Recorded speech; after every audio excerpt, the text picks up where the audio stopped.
트럭과의 사고로 사망했습니다. 알아, 저 새끼 뒤진 거. Halo guys, kembali lagi. Kali ini aku akan menceritakan sebuah film asal Korea yang berjudul New World. Film ini diawali seorang pria bernama Lee Ja-sung. Pria ini merupakan seorang polisi yang mana dia diberi tugaskan untuk menyusup ke dalam suatu kelompok mafia terbesar di Korea. Lee Ja-sung dia sedang berada di bandara yang mana dia menjemput bosnya bernama Jung Chung. Setelah itu mereka berangkat ke rumah sakit. Di sini diceritakan bahwa ketua besar dari organisasi mafia yang bernama Goldmon tersebut terlibat kecelakaan. Walaupun ketua itu dibawa ke rumah sakit, tetapi nyawanya tidak dapat tertolong. Kemudian dari pihak kepolisian mereka mendengar kabar kalau ketua dari Goldmon telah meninggal dan kursi kepemimpinan dari mafia itu masih kosong. Maka dari itu mereka melakukan siasat, yaitu mereka akan mengatur agar yang menduduki jabatan tersebut harus seorang pilihan dari kepolisi. Maka dari itu Lee Ja-sung diberi tugas tambahan, padahal seharusnya dengan kematian ketua dari mafia tersebut dia akan dibebas tugaskan. Lee Ja-sung harus membuat berhasil rencana dari polisi itu. Sebenarnya dia sangat keberatan menerima itu, tapi karena dia hanya bawahan, pilihan apa yang bisa dia buat? Dia hanya bisa menurut apa yang diperintahkan oleh atasannya. Jika dia hanya pergi begitu saja dan ketahuan kalau sebenarnya dia polisi, bisa-bisa dirinya akan dibunuh. Maka dari itu dengan terpaksa harus menyetujui hal tersebut. Selanjutnya, Lee Ja-sung mengantar bosnya Jung Chung. Di sini bosnya tersebut akan pergi ke Cina selama 2 hari.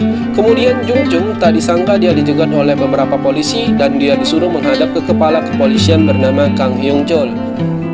Di sini Kang Hyung Chol memberikan sebuah berkas kepada Jung Chung, tapi ketika dia membukanya dia kaget dan tak percaya. Ternyata berkas tersebut merupakan sebuah rahasia dari perusahaan Goldmon tempat dia berada. Ketika dia melihat itu, Jung Chung tidak menyangka kalau di pihak mereka masih ada mata-mata bersembunyi. Padahal menurutnya para tikus tersebut telah dibersihkan.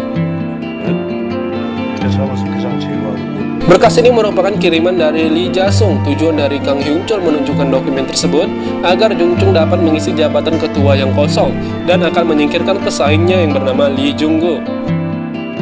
Jung Chung tidak akan menurut begitu saja kepada kepolisian.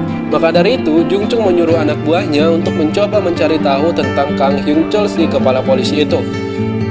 Kemudian seorang pria bernama Lee Jung-go merupakan pria yang akan menduduki kursi ketua dari organisasi tersebut dan juga termasuk pesaing dekat dari Jung Chung. Tiba-tiba ketika lagi dia sedang sarapan bersama anak buahnya, dia kedatangan tamu yang tak diundang. Merupakan sekelompok polisi yang dipimpin oleh Kang Hyung Chol. Polisi ini hendak menangkap Lee Jung-go atas tuduhan kriminal. Bukti yang kuat dan didukung surat penangkapan dari pengadilan, maka Lee Jung-go tidak bisa melawan dan dia dibawa oleh polisi. Tapi di sini dia merasa kalau yang melaporkan dirinya adalah Jung Chung. Selanjutnya, Jung Chung yang sedang berada di Cina, dia mendengar kabar kalau Lee Jung-go telah ditangkap oleh polisi. Maka dari itu, dia pun akan kembali pulang ke Korea secepatnya. Sesampainya dia di Korea, Jung Chung berjumpa dengan Kang Hyung Chol. Di sini, Jung Chung mencoba untuk memberikan suap berupa uang agar Kang Hyung Chol mundur dalam urusan organisasi mereka. Tapi itu percuma karena Kang Hyung Chol tak akan bergeming dengan uang. Kang Hyung Chol melemparkan uang yang banyak itu seperti kalau itu semua adalah sampah yang tak berguna. Di malam harinya, di kediaman seorang wanita, yang mana wanita ini merupakan agen dari kepolisian yang ditugaskan sebagai pengantar pesan antara Lee Ja-sung dan kepolisian.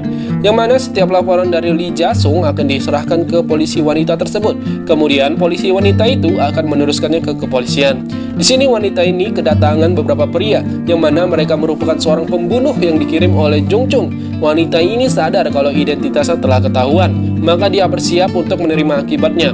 Walaupun dia berhasil menembak mati salah satu pembunuh itu, tetapi dia tidak berhasil melarikan diri dan akhirnya ditangkap.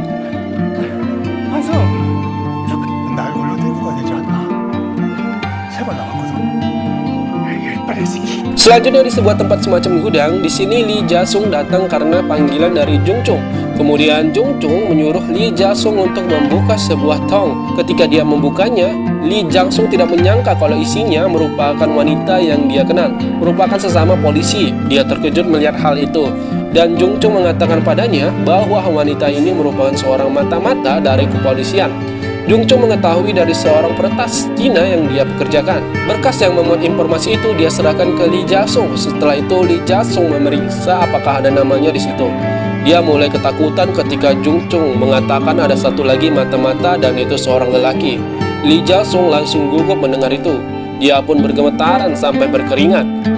Lee Ja-sung mengira dirinya telah ketahuan identitasnya, tapi ternyata bukanlah dia, melainkan seorang pria, yang mana pria ini bawahan langsung dari Lee Ja-sung. Pria ini ditugaskan kepolisian untuk memata-matai Lee Ja-sung langsung, walaupun pria ini tak tahu kalau Lee Ja-sung adalah seorang polisi. Jung Chung langsung menghujani pukulan ke arah kepala pria tersebut sampai pria itu bercucuran darah yang kental. Dan tak hanya itu, Jung Chung menggorok leher pria tersebut dengan sebuah pisau. Jung Chung langsung pergi, tapi di sini Lee Ja-sung tak tega melihat perempuan itu tersiksa. Maka dari itu dia dengan rasa enggan harus membunuhnya dengan sebuah pistol. Kemudian di sisi Kang Hyung-chul, kepala departemen polisi, dia mendatangi Lee Jung-go di sebuah penjara. Kepolisian berencana membuat keperselisihan antara Jung Chung dan Lee Jung-go. Apabila mereka berdua mati, maka calon ketua yang dipilih oleh kepolisian akan berjalan mulus. Kang Hyung-chul, di sini dia menunjukkan sebuah foto Jung Chung dan dirinya. Ini membuat Lee Jung-go mengira kalau selama ini Jung Chung bekerja sama dengan polisi untuk menjebloskannya ke penjara dengan memberikan laporan mengenai dirinya. Setelah itu, dia memerintahkan anak buahnya untuk membunuh Jung Chung. Itu terjadi ketika Jung Chung berada di area parkir. Di sini dia tiba-tiba dikepung oleh sekelompok orang yang sangat banyak dengan membawa senjata tajam. Jung Chung yang hanya membawa anak buah yang sedikit tak kuasa menahan gempuran mereka, dan pada akhirnya Jung Chung harus dibawa ke rumah sakit. Lee Ja-sung datang untuk menjumpai Jung Chung. Di sini Jung Chung mengatakan padanya bahwa ada sebuah hadiah yang dia tinggalkan untuk Lee Ja-sung. Ketika dia melihat tersebut, Lee Ja-sung kaget. Ternyata hadiahnya merupakan sebuah foto Lee Ja-sung yang mengenakan seragam kepolisian.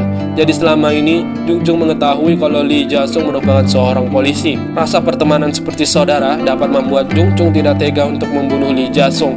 Padahal jika orang lain kemungkinan itu sudah dihabisinnya, seperti mata-mata lainnya. Setelah itu Lee Jun-go keluar dari penjara. Tapi ketika dia sampai di rumahnya, ternyata di sana sudah ada yang menunggu.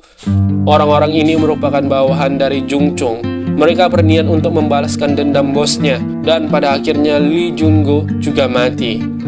Di sini Lee Ja-sung dia berada di sebuah mobil bersama pria yang merupakan calon yang akan menempati kursi ketua.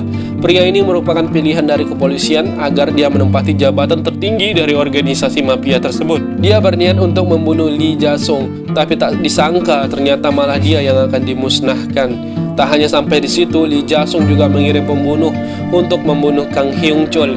Semua orang yang tidak disukainya telah dia bunuh, dan hanya tinggal Lee Ja-sung yang pantas untuk menjadi ketua. Dia pun meninggalkan status polisinya dan berpihak kepada mafia, dan dia menjadi pemimpin teratas dari organisasi Gold Moon tersebut. Oke, terima kasih karena telah menonton video ini. Kalau begitu saya pamit dan sampai jumpa di video selanjutnya.